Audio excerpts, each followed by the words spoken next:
ماں ہوں نا، ماں کے انداز میں سوچتی ہوں، تیرے بارے میں غور کرتی ہوں تو مجھے احساس ہوتا ہے کہ تو ایک عجیب لڑکی ہے، کہیں نہ کہیں ایسا نہ ہو کہ میرا بیٹا تیری وجہ سے کسی مشکل کا شکار ہو جائے۔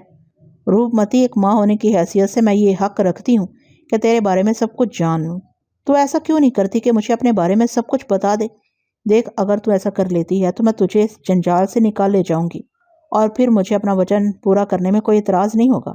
روپمتی کے ہونٹوں پر ایک غم آلود مسکراہٹ پھیل گئی۔ اس نے درد بھری نگاہوں سے پورنماشی کو دیکھا اور اس کی آنکھوں سے آنسوؤں کے 2 قطرے نکل کر گالوں پر آ گئے۔ نہ جانے کیوں روپمتی کو اس طرح افسردہ اور نڈھال دے کر پورنماشی کو دکھ ہوا تھا۔ حالانکہ اس سے پہلے وہ اس انوکھی لڑکی سے دل میں بڑا غصہ رکھتی تھی اور ہمیشہ اسے خوفزدہ رہتی تھی، لیکن آخرکار شاکیہ منی نے یہ مشکل حل کر دی تھی۔ پر اب نہ جانے کیوں روپمتی کو اس عالم میں دیکھ کر اس کے دل کو دکھ کا احساس ہو رہا تھا۔ اس نے کہا، آخر تو مجھے اپنے بارے میں کیوں نہیں بتاتی، جبکہ تو جانتی ہے کہ میرا اور تیرا بڑا ہی گہرا رشتہ ہونے والا ہے۔ تو نے وہ سب کچھ کر ڈالا پورنماشی جو ہمیشہ سے ہوتا چلا آیا ہے، اور اب تو کچھ بھی نہیں رہ گیا، ختم ہو گیا سب کچھ ختم ہو گیا۔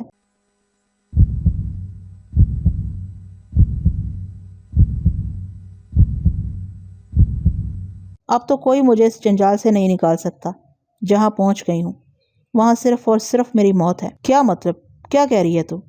پورنماشی کچھ نہ سمجھ کر بولی، تجھے اندازہ ہی نہیں ہے، اس بار میں کوشش کی تھی کہ بچ جاؤں گی لیکن نہیں بچ سکی۔ تو مجھے بتا تو صحیح جو کہنا چاہتی ہے، ہو سکتا ہے جو کچھ تیرے من میں ہو وہ سچ نہ ہو۔ شاکیہ منی کا نام لے رہی ہے نا تو؟ شاکیہ منی تو ہمارا جنم جنم کا دشمن ہے۔ انسان کی زندگی میں 7 مشکلیں ہوتی ہیں، کبھی کبھی یہ 7 مشکلیں ایک ساتھ ختم ہو جاتی ہیں اور منشیہ کا دوسرا جیون مشکلوں سے پاک ہوتا ہے، اور کبھی کبھی یہ چکر جنم جنم چلتا رہتا ہے۔ یہ تو تقدیر کی بات ہے پورنماشی۔ میں نے تیرے ساتھ کوئی خراب سلوک نہیں کیا تھا، کوئی برا عمل نہیں کیا تھا۔ میں نے تیری ایک ایسی آرزو پوری کی تھی جو کسی اور طرح پوری نہیں ہو سکتی تھی، اور اس کے بدلے میں تو نے مجھے جو کچھ دیا وہ اچھا نہ کیا، تو پھر ان کی ساتھی بن گئی۔ روپمتی کی آنکھوں سے آنسو بہنے لگے اور نہ جانے کیوں پورنماشی کو ایک جرم کا سا احساس ہوا۔ وہ غم آلودہ نگاہوں سے روپمتی کو دیکھے جا رہی تھی، پھر بولی، دیکھ بتا دے، کوئی ایسی بات نہیں ہے۔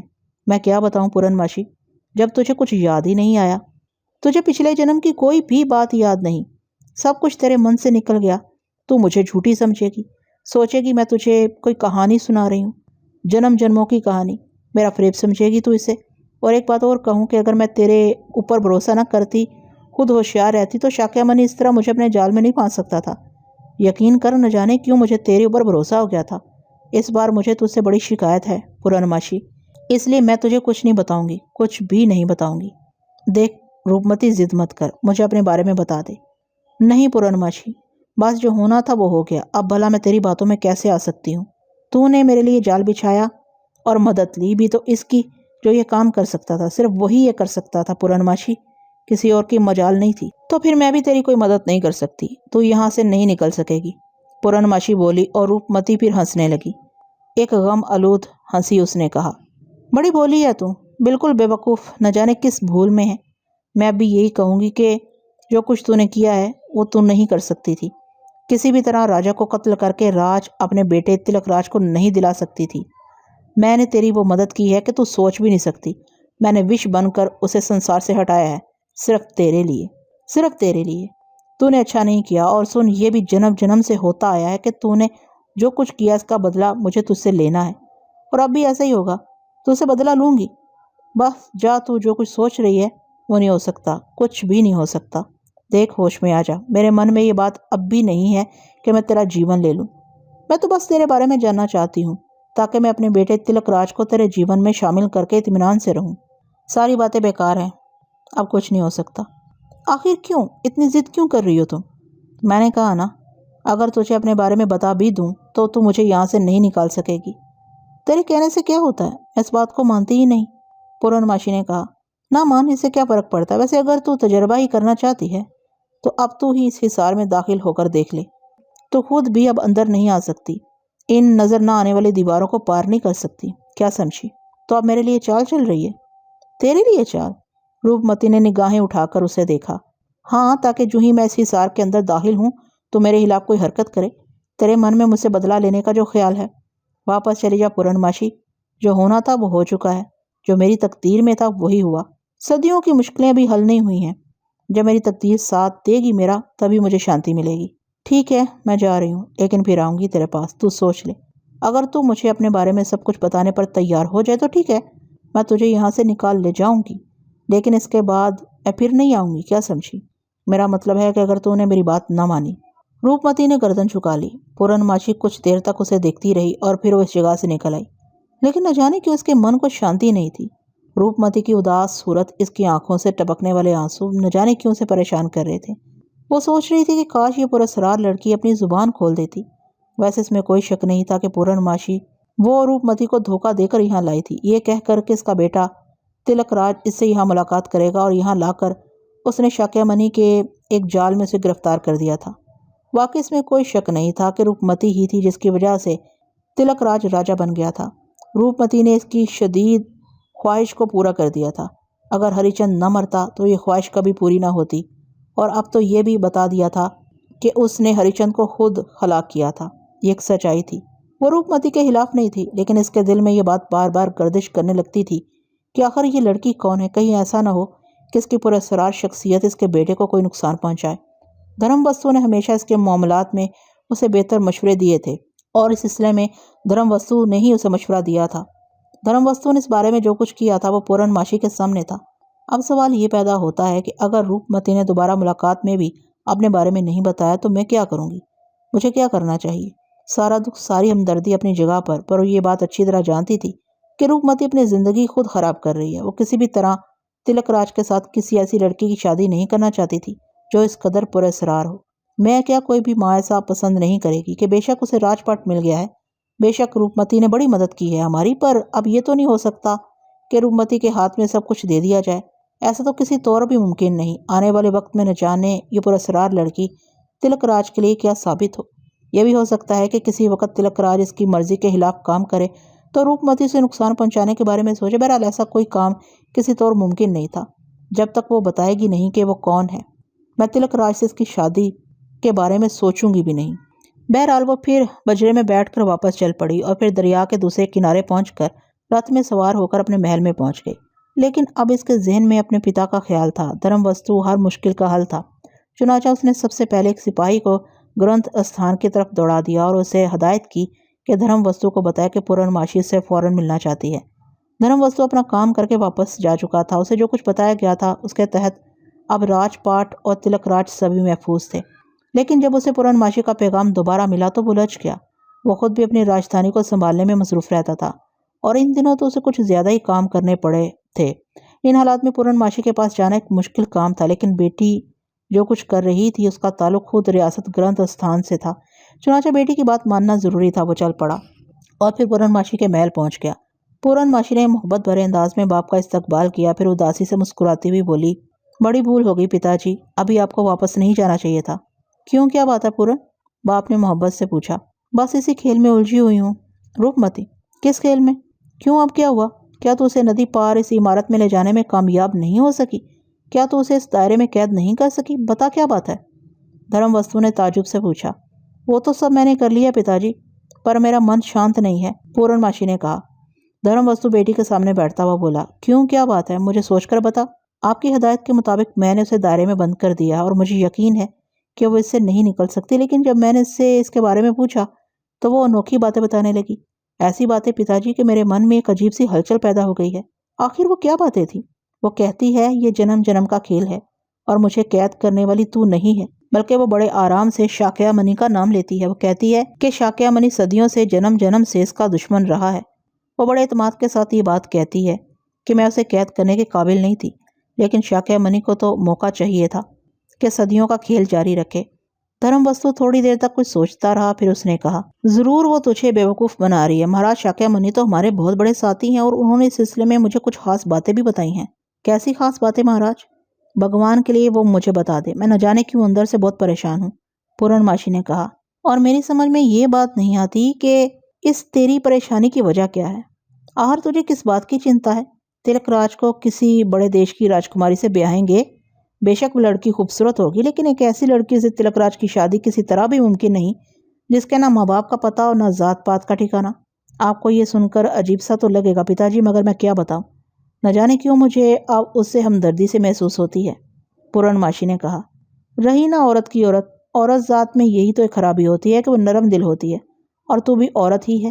اچھا ٹھیک ہے پتا جی، پرنتو آپ مجھے یہ بتائیں کہ شاکیمنی مہاراج نے آپ کو کیا بتایا تھا؟ بڑی عجیب سی بات کہی تھی انہوں نے۔